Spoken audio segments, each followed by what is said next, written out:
Take me through that just last. It only lasted what, 30 seconds? No, I think it said a minute and 17 or something. I mean, he was a big guy, so we knew he had knocked out Marcellus Wilder. Yes. So we knew he could punch.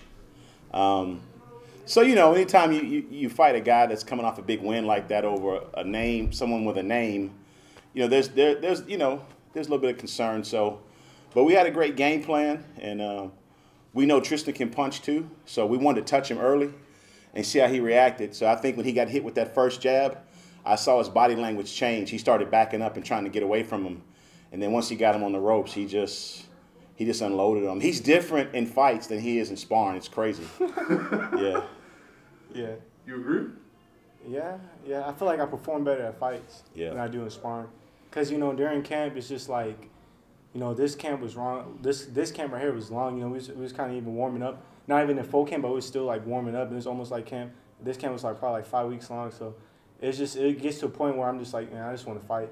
I really feel I'm tired of sparring, tired of training. My arms get tired. So I'm just ready to fight.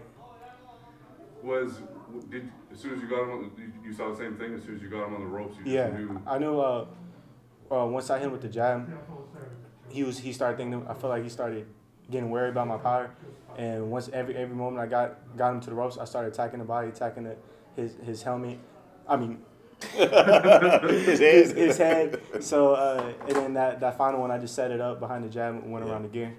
Yeah. And Yeah, the game plan was for him to feel the jab early and see how he responded. And then, obviously I saw early when he hit him with the jab, his body language changed and he started moving around.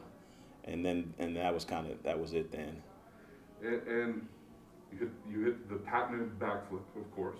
You did the backflip? Yeah. He did the backflip, Ronnie? No, he did. Yeah, he did. He did it? He did it. Say, man. I told you stop doing those. It just be the adrenaline. Did he land it? He landed it. Okay. All right. Well, if you it landed looked beautiful on camera. If you landed it, I did like 13 fire emojis. Yeah, if you landed it, I'm not gonna be mad. But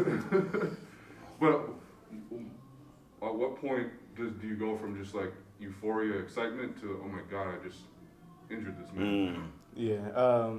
Well, I was too busy after the backflip, so it was kind of 30 seconds. I was chatting, waving at all the fans that came up, and I kind of looked over and I was like, wow, man, he's still on the ground. And that was a scary moment, Like I said before, I want to hurt my opponent inside the ring, but outside the ring, I wish no injury.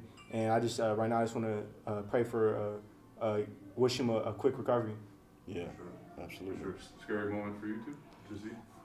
I didn't know he was still down, and then Ronnie told me, "Hey, he's still down." Then I saw him bring out the stretcher, and so at that point, my attention turned to Tristan because Tristan's he has a really good heart. And I saw he was a little shook, so we were just trying to get him, let him know that hey, the guy's gonna be okay. They're gonna take good care of him. So, but we definitely, we just pray for him. We continue to pray for him. We pray before the fight. You don't want anybody to get hurt inside the ring. That guy, he has probably some loved ones, kids probably, so we pray he's okay. For sure. Is it hard? Is it a reminder of just how scary the sport could be sometimes? Yeah, these are grown men. I mean, that dude's 39 years old. He has MMA experience, so we knew that coming in. This isn't, the thing about the cruiserweights is this. He's 19. If you go look at the list of cruiserweights, most of these guys are 27, 28, 30, 31, 32, and up. So these are grown men he's fighting. So we know, regardless of who you put in front of him, this is another grown man. He can hit you and hurt you. So, especially with him only being 19, so we know that coming in. Question for both of you guys. Is this your best performance, even though it was short? How do you look at it? Yeah, I feel like it is. I feel like every fight I'm learning, and in this fight, we had a point with a winning record.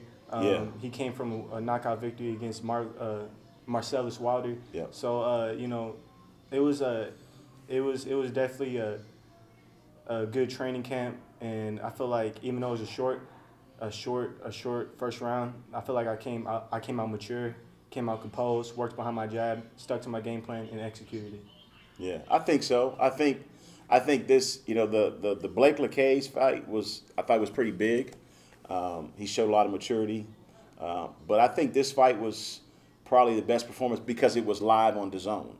This was his first live TV broadcast, so I felt like I didn't see that coming. I really didn't. I thought he was going to last longer. I thought I thought he would walk around more, but once he got pinned up in the corner and Tristan just started unloading on him, that was it. That was it.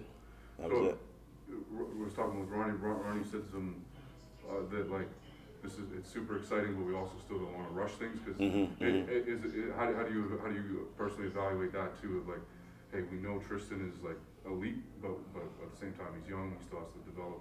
Yeah. Well, there's a lot of hype around Tristan. I think especially within the boxing world. He's not really known outside the boxing world. Obviously, he's still he only has 8 pro fights. So I'm not the hype man. I'm the keep you grounded. He'll tell you I'm the keep you grounded guy. Yeah. I'm into we got to fight. Let's train hard. Let's work hard. So in saying that, I mean, he's young. He still gets excited. Oh, I get excited after the win. Don't get me wrong. He was what boy? What you talking about, man? That's what I'm talking about. I mean, I'm excited after the win. When I'm not the hype man. I'm not the hype man before the fight. Yeah, like when camp starts. He's like, it's a good fight. Let's move on to the next. Right. You celebrate for a week, and I'm old school. But to answer your question is this: he's young. The cruiserweights. These are grown men. So there's a process to this. So we have to take it slow, and keep letting him build it. Keep letting him get experience, let his mind mature, let his body mature, because at the end of the day, hey, some of these guys are going to take those shots and they're going to give them back. Mm-hmm. So, so we're big with him right now in the strength and conditioning part, even outside of camp. Like he'll start strength and conditioning next week, just to keep his body getting stronger. So, no, the plan with Ronnie and Lester Bedford is to just take it slow. Take it slow with it. And what did Oscar say to you?